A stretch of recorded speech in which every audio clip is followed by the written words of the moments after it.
Guys, कैसे हो आप सब लोग। स्वागत है आप सभी का एक बार फिर से हमारे YouTube channel the knowledge race पर। जैसा कि आप सभी जानते हैं कि JKSSP पंचायत अकाउंट असिस्टेंट के लिए जो बायोलॉजी का सिलेबस है हम लोगों ने वो फिनिश कर लिया हुआ है। इसलिए आज की इस वीडियो में हम लोग करने वाले हैं 50 most important MCQs on biology. अब ये वीडियो जो है इसीलिए है ताकि आपकी जो बायोलॉजी के अंदर प्रैक्टिस है वो अच्छी खासी हो जाए, ताकि आने वाले एग्ज़ाम जो आपके JKSSP के हैं, चाहे वो आपका क्लास 4th का एग्ज़ाम है, चाहे आपका अकाउंट असिस्टेंट का एग्ज़ाम है, तो उसके अंदर कोई भी जो बायोलॉजी सेक्शन का क्वेश्चन हो वो छूटे ना। ठीक है, तो इसके अंदर जो है मैंने पूरा सिलेबस जो है कवर करने की कोशिश की हुई है। तो आप लोगों को करना एक काम है कि खुद जो है पहले आपको जब क्वेश्चन डिस्प्ले किया जाएगा उसका आंसर खुद करना है, उसके बाद ही उसका आंसर देखिएगा। इससे जो है आपका कॉन्फिडेंस जो है वो बढ़ेगा। जब आप खुद से क्वेश्चन ठीक करेंगे तो आपका ऑब्वियसली जो है कॉन्फिडेंस बढ़ने वाला है। तो चलिए जल्दी से स्टार्ट करते हैं आज का हमारा वीडियो। लेकिन उससे पहले एक और रिक्वेस्ट आपसे कि आपने अगर चैनल को सब्सक्राइब नहीं किया है तो प्लीज़ यार चैनल को सब्सक्राइब करो और साथ में बेल आइकन को दबाओ, ताकि आने वाली वीडियोस के भी नोटिफिकेशन आप तक पहुंचे। तो जल्दी से देखते हैं आज का हमारा फर्स्ट MCQ क्या है। Pulses are good source of. अब देखो पल्सिस जो है वो गुड सोर्स होती हैं किस चीज़ का। अब पल्सिस आप लोग जानते हैं दालें होती हैं और दालों के अंदर सबसे ज़्यादा पाया जाता है प्रोटीन्स। तो ये काफ़ी एक बेसिक सा क्वेश्चन है और इसका आंसर जो है हमारे पास बी है। ठीक है, उसके बाद नेक्स्ट है हमारे पास which of the following is STD। अब देखो STD का मतलब आपको सबसे पहले समझना है कि इनमें से कौन सा जो है STD है। STD होता है सेक्सुअली ट्रांसमिटेड डिजीज। ठीक है, तो अब इनमें से देखना आपने सबसे पहले आपके पास एंथ्रैक्स, तो ये एक बैक्टीरियल डिजीज है। उसके बाद है TB, ये भी बैक्टीरियल डिजीज है। उसके बाद जो है हमारे पास सिम्फिलिस, ये भी एक बैक्टीरियल डिजीज है, लेकिन यही जो है हमारी STD होती है। ठीक है, यानी कि सेक्सुअली ट्रांसमिटेड डिजीज होती है। ओके, उसके बाद है टाइफाइड, तो ये भी आप लोग जानते हैं इसमें फीवर होता है, तो ये भी एक प्रकार की बैक्टीरियल डिजीज है, लेकिन ये सेक्सुअली ट्रांसमिटेड नहीं है। नेक्स्ट है हमारे पास in plants exchange of gases take place through. Plants के अंदर जो एक्सचेंज ऑफ गैसेस होता है वो कैसे होता है। जैसे कि आप लोग जानते हैं ह्यूमंस के अंदर या एनिमल्स के अंदर होता है थ्रू लंग्स, है ना, लेकिन प्लांट्स के अंदर कैसे होता है, स्टोमेटा के थ्रू, रूट्स के थ्रू, स्टेम, या फिर इनमें से कोई भी नहीं। तो ये भी मैंने आप लोगों को बता रखा है कि जो स्टोमेटा होते हैं वो लीफ के अंदर छोटे छोटे पोर्स होते हैं जिनके द्वारा एक्सचेंज ऑफ गैसेस होता है, यानी कि CO2 प्लांट के अंदर जाता है और O2 प्लांट की बॉडी से बाहर आता है। नेक्स्ट चलते हैं, नेक्स्ट क्वेश्चन है हमारे पास name the site where digestion of protein occurs. अब देखो प्रोटीन्स की डाइजेशन जो है वो कहाँ होती है। अब इतना तो आप लोगों को याद होगा ही कि मुंह से जो है हमारा जो स्टार्च होता है, स्टार्च जो है वो एक प्रकार का कार्बोहाइड्रेट, उसकी डाइजेशन स्टार्ट हो जाती है। लेकिन हमारे पास जो प्रोटीन की डाइजेशन है वो बेसिकली हमारी होती है स्मॉल इंटेस्टीन के अंदर। किसके अंदर? स्मॉल इंटेस्टीन के अंदर। ठीक है, तो अब आपको याद ये रखना है कि जो स्मॉल इंटेस्टीन होती है उसका कौन सा पार्ट होता है यहाँ पे मेनली जो है होती है। तो देखो यहाँ पे एक है पेनक्रियास, रेक्टम और लिवर, ये तो तीनों के तीनों जो है वो स्मॉल इंटेस्टाइन के पार्ट नहीं है। तो लास्ट में हमारे पास बचता है डी, जो इलियम पार्ट है वो स्मॉल इंटेस्टाइन का पार्ट होता है और यहीं पे जो है प्रोटीन्स की डाइजेशन होती है। तो हमारा करेक्ट ऑप्शन क्या है? डी। नेक्स्ट हमारे पास which of the following is a viral disease.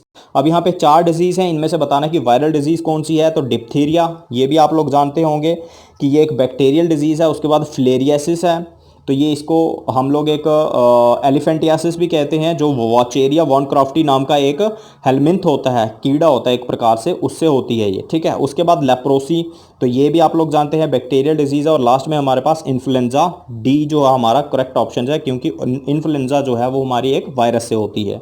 Next हमारे पास plague is caused by the bacterium dash, कि प्लेग नाम की बीमारी जो है ये कौन से बैक्टीरिया से फैलती है। तो यहाँ पे 3 जो है हमारे पास बैक्टीरिया की स्पीसीज लिखी हुई हैं। ये क्वेश्चन मैंने आपको पहले भी करवाया है। तो इसमें है सबसे पहले यर्सीनिया सीडो ट्यूबरकुलोसिस, उसके बाद है यर्सीनिया पेस्टिस और थर्ड है हमारे पास यर्सीनिया एंटीरोकोलिटिका। तो इसका जो करेक्ट ऑप्शन है वो है यर्सीनिया पेस्टिस। ये जो स्पीसीज है बैक्टीरिया की, इससे जो है प्लेग फैलता है। ठीक है, नेक्स्ट हमारे पास among the given nutrients milk is a poor source of. यहाँ पे 4 न्यूट्रिएंट्स के नाम लिखे हैं और इनमें से मिल्क के अंदर जो है सबसे कम या फिर ना के बराबर कौन सा होता है। तो देखो मिल्क के अंदर कैल्शियम भरपूर पाया जाता है, प्रोटीन्स भी बहुत ज़्यादा होती हैं और उसके अंदर कार्बोहाइड्रेट, यानी कि आप लोग जानते हैं लैक्टोज होता है उसके अंदर। ठीक है ना, मिल्क शुगर, तो वो भी एक कार्बोहाइड्रेट है। और सबसे कम या फिर ना के बराबर अगर हम लोग बोलें कि बिल्कुल होता ही नहीं है, तो वो है हमारे पास विटामिन C। आप लोगों ने पढ़ा होगा कि मिल्क जो है उसको कंप्लीट फूड माना जाता है, लेकिन उसमें एक चीज़ नहीं होती और वो क्या होता है, विटामिन सी। ठीक है, नेक्स्ट हमारे पास hepatitis is a general term for a disease that is caused by. Hepatitis जो है वो एक प्रकार की जर्नल टर्म है और ये किन बीमारियों के लिए ली जाती है, ठीक है ना, मतलब कौन सा ऐसा हमारा पैथोजन है जिसके द्वारा ये होती है। तो देखो हेपेटाइटिस जो है वो बेसिकली 3 टाइप की होती है, हेपेटाइटिस ए, बी और सी। और ये 3 टाइप के वायरसेस होते हैं, hepatitis A virus, B virus और सी वायरस। तो उससे जो होती है, तो हमारा करेक्ट ऑप्शन यहाँ पे क्या है, ए वायरसेस। ठीक है, उसके बाद है हमारे पास which of the following act as defence system against bacteria.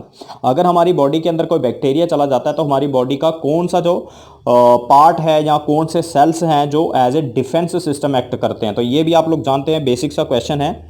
Haemoglobin नहीं आएगा, फैगोसाइट्स जिनको हम लोग WBC भी कहते हैं, यही हमारा करेक्ट ऑप्शन है बी। और रेड ब्लड सेल तो या आप लोग जानते हैं O2 की ट्रांसपोर्टेशन के लिए होते हैं और ब्लड प्लेटलेट्स जो है वे ब्लड क्लॉटिंग करते हैं। नेक्स्ट हमारे पास what is the enzyme that breaks down lactose. अब देखो लैक्टोज जो है वो मिल्क शुगर होती है, मिल्क के अंदर पाई जाती है। अब इनमें से कौन सा जो एंजाइम जो है वो लैक्टोज को ब्रेक करता है, पेप्सिन ये तो प्रोटीन्स को करता है, एमाइलेज कार्बोहाइड्रेट्स को, और लैक्टेज जो है ये मिल्क शुगर यानी कि लैक्टोज को ब्रेक करता है, और लाइपेज जो है वो फैट्स को ब्रेक डाउन करता है। तो हमारा करेक्ट ऑप्शन क्या है, सी। नेक्स्ट हमारे पास which of the following nutrient is needed for a healthy immune system. जो हमारा इम्यून सिस्टम है उसके लिए कौन सा न्यूट्रिएंट जो है हमें काफ़ी ज़्यादा चाहिए जिससे हमारा इम्यून सिस्टम हमेशा अच्छा बना रहे। तो जैसा कि आजकल आप लोग सुन रहे होंगे, इम्यूनो बूस्टर हमारे पास ड्रग्स होते हैं, या इम्यूनो बूस्टर जो है हमारे पास रेमेडीज़ होती हैं। तो उसके अंदर जो है आपका जो विटामिन सी जो है वो आपका इम्यूनो बूस्टर जो है एक्ट करता है। तो इसलिए आपका यहाँ पे करेक्ट ऑप्शन क्या है, डी। अब कैल्शियम तो आप जानते हैं बोन्स के लिए, आयोडीन जो होता है वो थायराइड ग्लैंड के लिए, और जो विटामिन के होता है वो होता है ब्लड क्लॉटिंग विटामिन। ठीक है, उसके बाद है हमारे पास name the hardest material present in the body. तो ये भी आपको क्वेश्चन मैंने पहले से बताया है कि हार्डेस्ट पार्ट कौन सा होता है आपकी बॉडी का, डेंटिन नहीं होता, पल्प ये तो नहीं होता, उसके बाद एनिमल जो टूथ का जो वाइट पोर्शन होता है आपका वो हार्डेस्ट पार्ट होता है जिसको हम लोग एनिमल कहते हैं। नेक्स्ट हमारे पास oxygen liberated during photosynthesis comes from. Photosynthesis के दौरान आप सभी जानते हैं कि ऑक्सीजन लिबरेट होता है, और वो ऑक्सीजन आता कहाँ से है ये भी मैंने आपको बता रखा है, वो आता है हमारा वाटर से। जब H2O की स्प्लिटिंग होती है, यानी कि वाटर जब फोटोसिंथेसिस के दौरान टूटता है तो उस दौरान जो है उसकी मतलब ऐसे वहाँ से वो ऑक्सीजन बन के बाहर निकलता है। ठीक है, नेक्स्ट हमारे पास the process in which faecal matter is removed through the anus. ऐसा प्रोसेस जिसके द्वारा एनएस के थ्रू हम लोग फीकल मैटर यानी कि अनडाइजेस्टेड फूड को थ्रो आउट करते हैं बॉडी में से, तो उसको क्या कहते हैं, इजेशन, डाइजेशन, एब्जॉर्प्शन या इंजेशन। इंजेशन होता है खाने को मुंह में डालना, उसके बाद एब्जॉर्प्शन मतलब एब्जॉर्ब करके ब्लड में ले जाना, डाइजेशन मतलब उसको ब्रेक डाउन करना, और इजेशन जो होता है वो होता है थ्रू आउट द बॉडी जो है खाने को बाहर निकालना जो अनडाइजेस्टेड फूड होता है। तो A is the correct option. Next हमारे पास the enzyme trypsin is found in. Trypsin जो है वो कहाँ पाया जाता है, pancreatic juice, saliva, bile juice या फिर इंटेस्टाइनल जूस। तो जो हमारा ट्रिप्सिन होता है वो पाया जाता है पैनक्रियाटिक जूस के अंदर। तो ये आप लोग जानते हैं, मैंने आपको बता रखा हुआ है कि जो ट्रिप्सिन नाम का जो एंजाइम होता है बेसिकली ये प्रोटीन्स की डाइजेशन करता है। तो किसमें पाया जाता है, पैनक्रियाटिक जूस के अंदर। तो A is the correct option. Next हमारे पास हु डिस्कवर्ड सेल इन 1665। 1665 के अंदर सेल को किसने डिस्कवर किया, तो ये भी मैंने आपको बताया हुआ है कि जो रॉबर्ट हुक नाम के एक साइंटिस्ट थे जिन्होंने 1665 के अंदर सबसे पहले सेल को देखा था और उन्हीं ने इसको डिस्कवर भी किया था। उसके बाद रॉबर्ट ब्राउन है तो इन्होंने न्यूक्लियस की डिस्कवरी की है, अलेक्जेंडर फ्लेमिंग है तो इन्होंने एंटीबायोटिक्स यानी कि पेनिसिलिन की डिस्कवरी की है। उसके बाद हमारे पास name the organism which contain naked genetic material. अब देखो यहाँ पे लिखा हुआ है naked genetic material. Genetic material आप लोग जानते हैं डीएनए होता है हमारा। अब कोई एक ऐसा ऑर्गेनिज्म बताओ या उसका ऐसा सेल बताओ जिसके अंदर नेक्ड डीएनए रहता है। तो आपको मैंने 2 टाइप के ऑर्गेनिज्म बताए थे, प्रोकैरियोट और यूकैरियोट।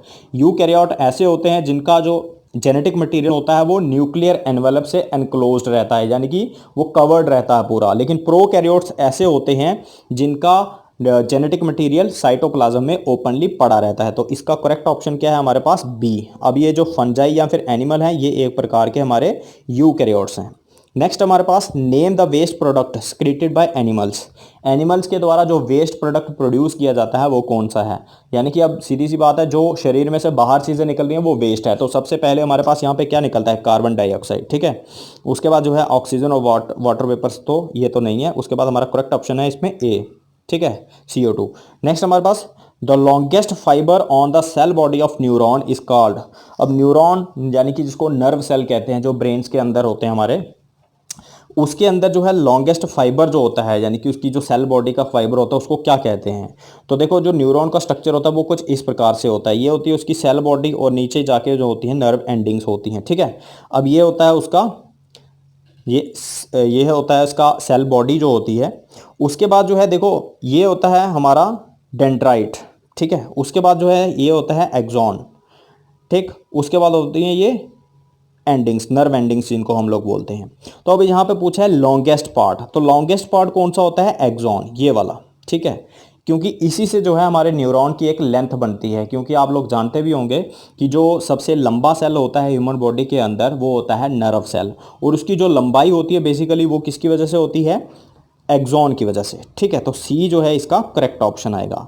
नेक्स्ट है हमारे पास, what are those animals called which eat both plants and animals. मतलब ऐसे ऑर्गेनिजम्स या ऐसे एनिमल्स जो दोनों प्लांट्स और एनिमल्स दोनों को खा जाते हैं। तो ये भी बहुत सिंपल है, उनको ऑमनिवोर्स बोलते हैं। हार्बीवोर जो सिर्फ प्लांट्स को खाते हैं, और कार्निवोर जो सिर्फ मीट को खाते हैं, और डीकम्पोजर जो मतलब डेड डिकेइंग ऑर्गेनिक मैटर होता है उसको ख़त्म करते हैं, यानी कि उसको वाइप आउट करते हैं इन्वायरमेंट से, ठीक है।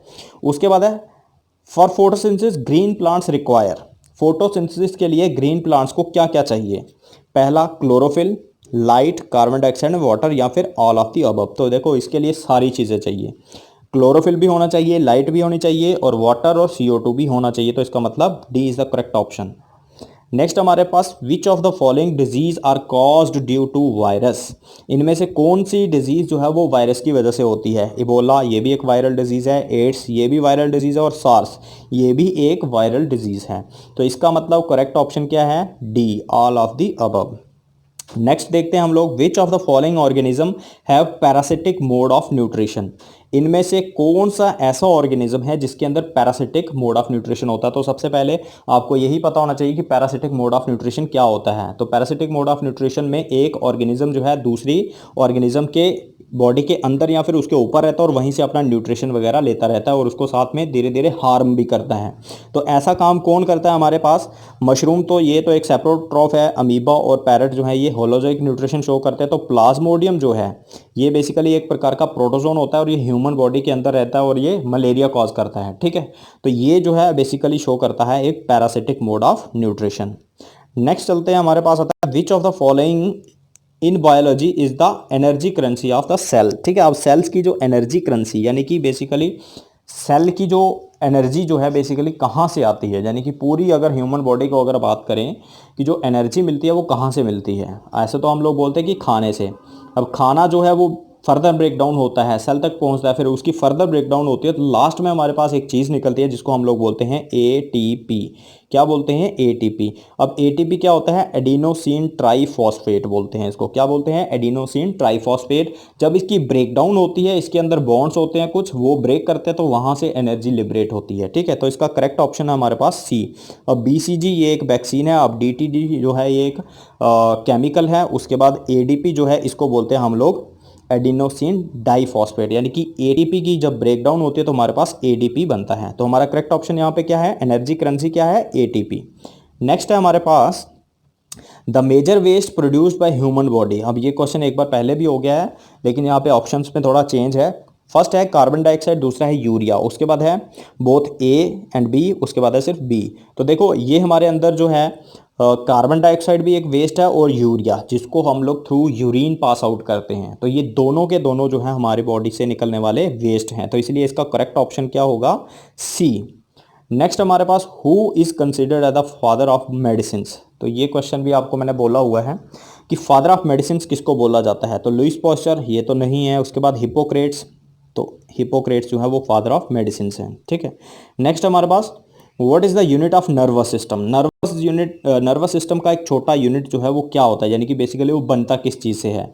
तो ब्रेन तो ओवरऑल आ गया उसका, स्पिनल कॉर्ड ये भी उसका पार्ट आ गया हमारे नर्वस सिस्टम का। उसके बाद न्यूरॉन, तो न्यूरॉन जो है वो एक बेसिक पार्ट है हमारा, या फिर आप लोग बोलो उसको कि एक बेसिक यूनिट है हमारे नर्वस सिस्टम का। तो सी जो है वो करेक्ट ऑप्शन है। अब नर्व्स भी जो होती हैं वो आप लोगों ने वो बताई होंगी मैंने, स्पाइनल नर्व्स या फिर क्रेनियल नर्व्स जो हमारे स्पिनल कॉर्ड्स में से निकलती हैं।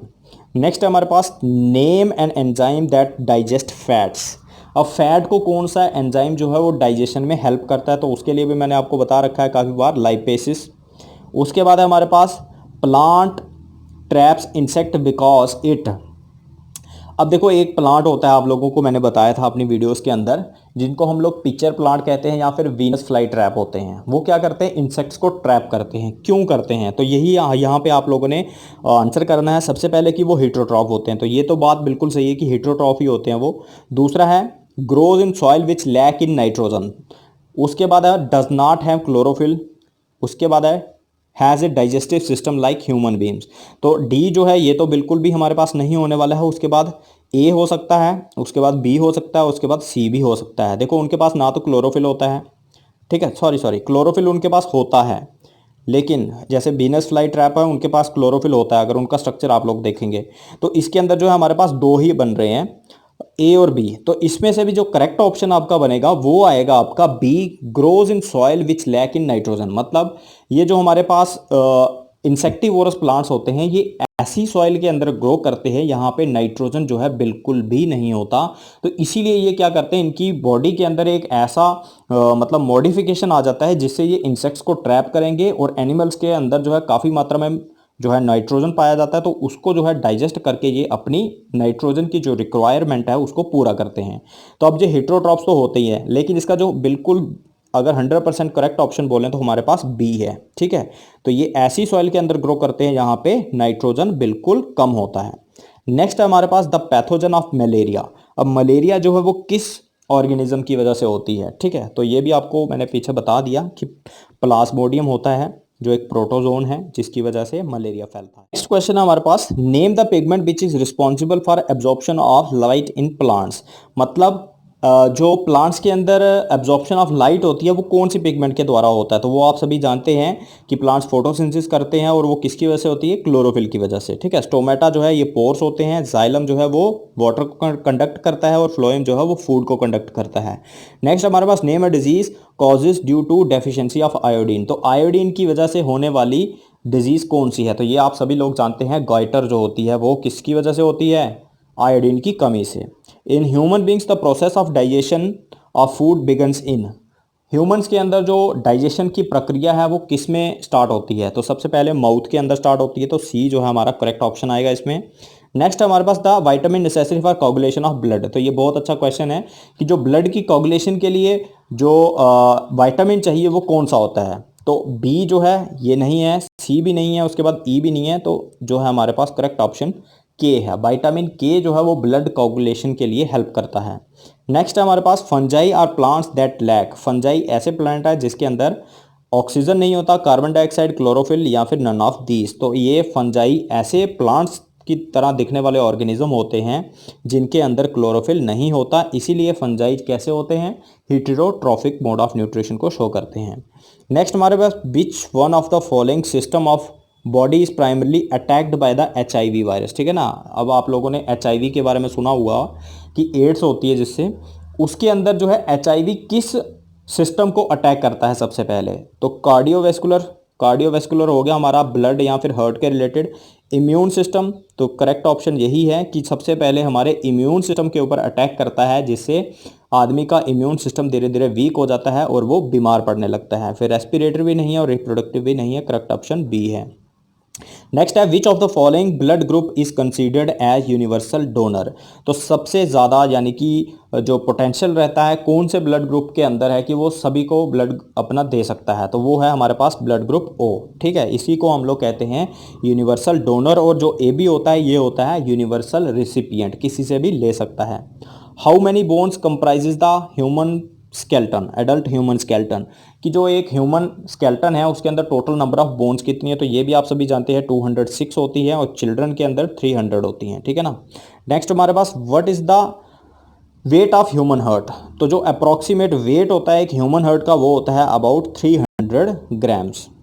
नेक्स्ट हमारे पास what is the function of hydrochloric acid, तो ये भी आप लोगों को मैंने बताया है कि हाइड्रोक्लोरिक एसिड जो होता है वो मेनली दो काम करता है। एक तो हमारे खाने के अंदर जितने भी बैक्टीरिया हैं उनको किल करेगा और साथ ही साथ किसको एक्टिवेट करेगा, एंजाइम्स को, जो एक पेप्सिन नाम का एंजाइम बनता है हमारे स्टोमक के अंदर। तो इसका जो आंसर आएगा वो हमारे पास क्या आएगा, बोथ 1 और 2। पहला है it makes pepsin enzyme effective, तो ये भी करेक्ट है। इट किल्स बैक्टीरिया विच में enter in the stomach with food, तो ये भी करेक्ट है। तो इसका मतलब सी जो है हमारा सही आंसर है। नेक्स्ट हमारे पास name the largest part of alimentary canal, जो हमारी एलिमेंट्री कैनाल माउथ से स्टार्ट होती है और एनस तक खत्म होती है, तो उसके अंदर सबसे लंबा पार्ट कौन सा होता है लार्जेस्ट, तो वो होता है हमारे पास स्मॉल इंटेस्टीन।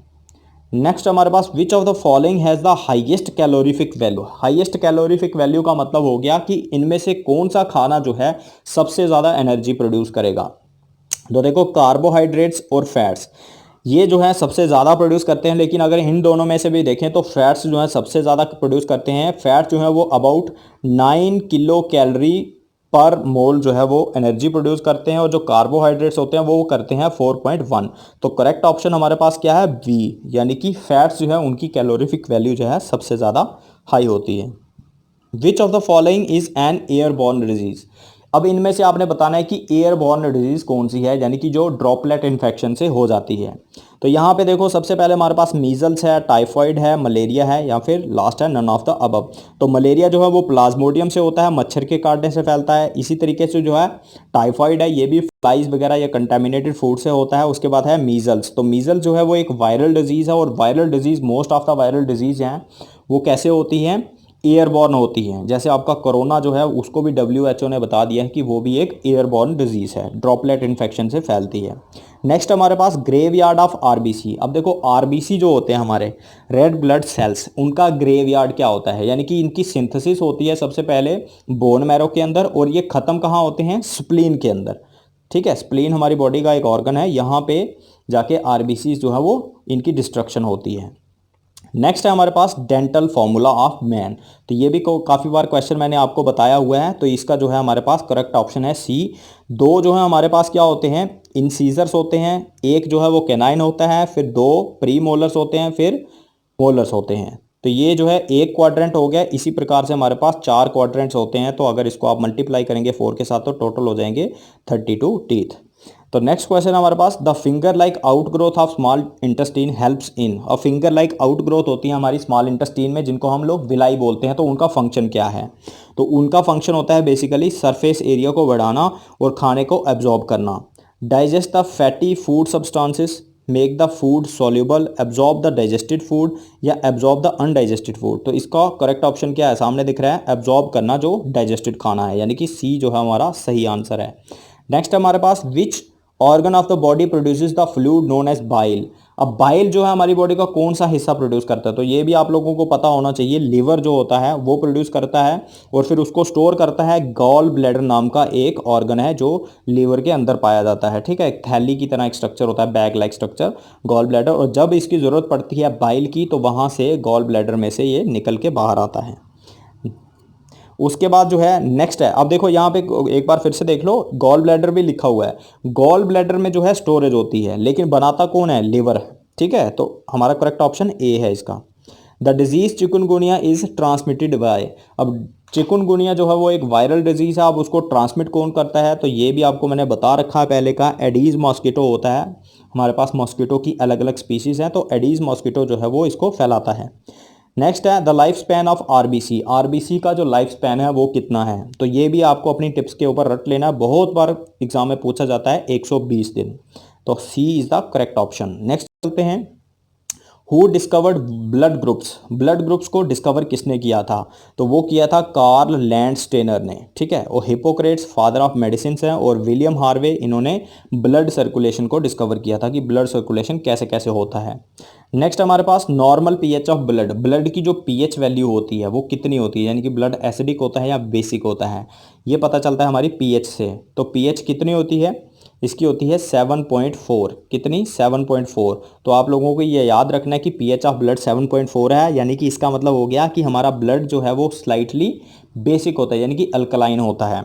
उसके बाद who is the father of biology, तो बायोलॉजी के फादर, ये भी टिप्स के ऊपर आपको होना चाहिए, एरिस्टोटल फादर ऑफ बायोलॉजी हैं। उसके बाद थियोफ्रास्टस, ये फादर ऑफ बॉटनी हैं। उसके बाद जॉर्ज मेंडल हैं, ये हमारे फादर ऑफ जेनेटिक्स हैं। उसके बाद नॉल एंड रस्का, इन्होंने इलेक्ट्रॉन माइक्रोस्कोप को डिस्कवर किया हुआ है। नेक्स्ट क्वेश्चन है, process of formation of red blood corpuscles is called, RBCs के बनने की प्रक्रिया को क्या कहते हैं? हेमोलिसिस, तो ये होता है डिस्ट्रक्शन ऑफ या ब्रेकडाउन ऑफ आरबीसी। उसके बाद हेमोजोइन, तो ये एक प्रकार का टॉक्सिक मटेरियल होता है जो मलेरिया के दौरान जो है पैदा होता है, जिससे हमें फीवर या फिर चिलिंग होती है मलेरिया के दौरान। उसके बाद है हेमोपोएसिस और ल्यूकोपोएसिस, तो देखो इसका अंदर जो करेक्ट ऑप्शन है इसका सी है। हेमोपोएसिस एक ऐसी प्रक्रिया होती है जिसमें हमारे आरबीसीज की फॉर्मेशन होती है बोन मैरो में से, और ल्यूकोपोएसिस क्या होती है? डब्ल्यूबीसी की फॉर्मेशन, ठीक है। तो इसको ध्यान में रखिएगा, आरबीसीज की जो फॉर्मेशन होती है through a process called haemopoiesis. Next हमारे पास, what is the average life period of WBC, WBC का एवरेज लाइफ पीरियड क्या होता है? आरबीसी का तो मैंने आपको बता दिया 120 दिन होता है, और जो डब्ल्यूबीसी होते हैं उनका एवरेज लाइफ पीरियड होता है 3 से 4 दिन, यानी कि C is the correct option. Next question हमारे पास, who is the father of genetics, genetics के फादर कौन है? तो ये भी आपको पीछे मैंने बता दिया है, एरिस्टोटल, ये तो बायोलॉजी के हैं। थियोफ्रास्टस बॉटनी के, कैरोलस लीनियस, तो ये तो इनको फादर ऑफ मॉडर्न बॉटनी कहा जाता है, या फिर बायनोमियल नॉमेनक्लेचर जो है वो इन्होंने दिया है। उसके बाद डी है हमारे पास जॉर्ज मेंडल, तो यही है हमारे father of genetics. Okay guys, I hope आप लोगों को ये वीडियो जो है पसंद आया होगा। अगर आप लोगों को ये वीडियो पसंद आया है तो प्लीज़ कमेंट सेक्शन में नीचे हमें बताएं कि ये वीडियो आपको कैसा लगा,